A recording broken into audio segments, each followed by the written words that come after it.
It was one of those bitterly cold evenings when survival itself felt like a challenge.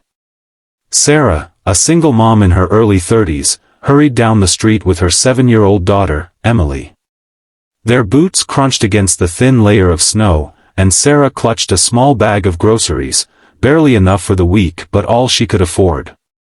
Life hadn't been easy since her husband left. Between 2 part-time jobs and raising Emily alone, Sarah often felt like she was running on empty. But no matter how difficult things got, she made sure her daughter never went to bed hungry.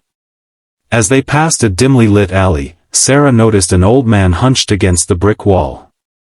His clothes were ragged, his face weathered, and his hands trembled as he tried to warm them with his breath. In front of him sat a crumpled cardboard sign. "Hungry. Please help." Sarah stopped in her tracks. Emily tugged at her coat. "Mommy, he looks cold and sad." Sarah's heart clenched. She glanced at her grocery bag.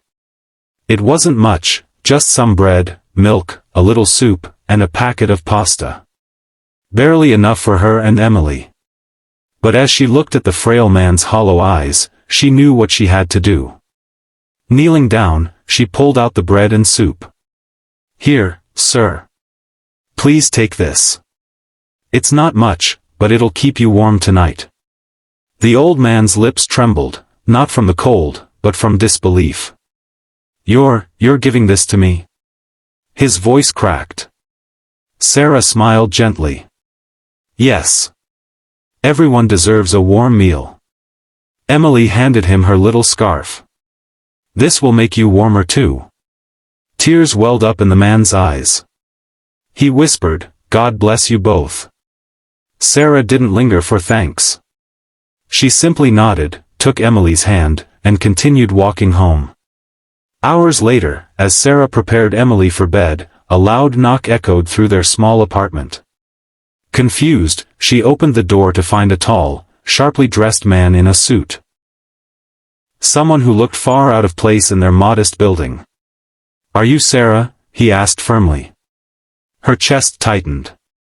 "Yes. Can I help you?" The man's expression softened. "My name is Daniel Carter. I'm the CEO of Carter Enterprises. Earlier tonight, you gave food to an elderly man on the street. That man is my father."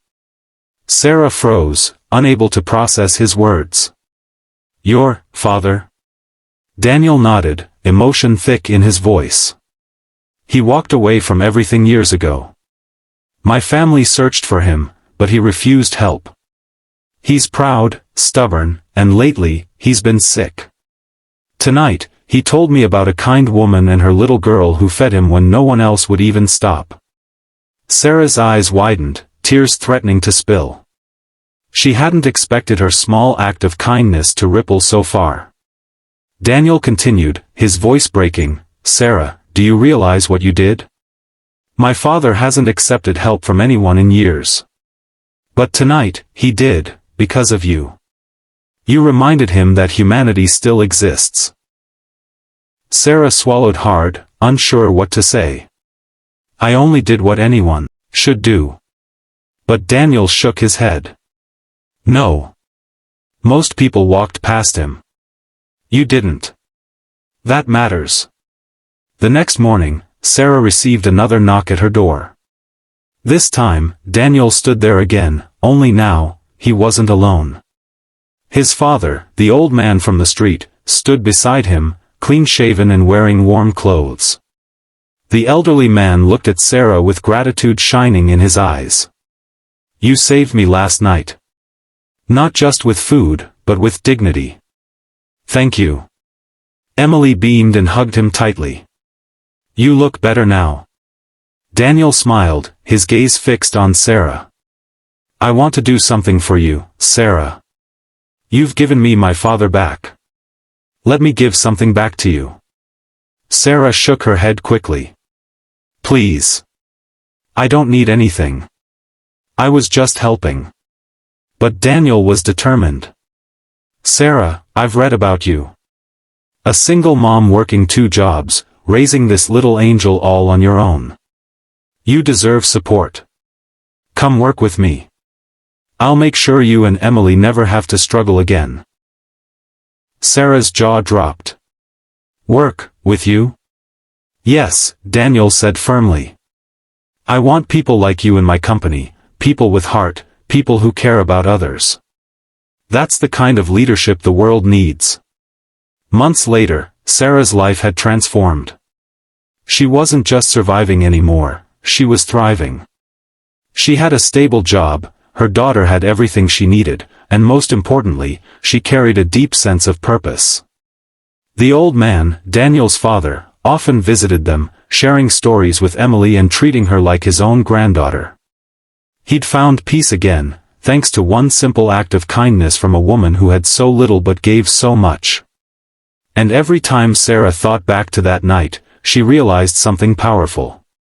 Kindness doesn't just feed a stomach. It heals hearts. It reconnects families. It creates miracles we never expect, that we never know the battles people are fighting or the impact a single gesture can make. One act of kindness, no matter how small, can change someone's entire world.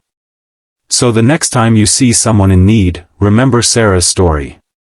Because sometimes, when you give from the heart, life gives back in ways you could never imagine.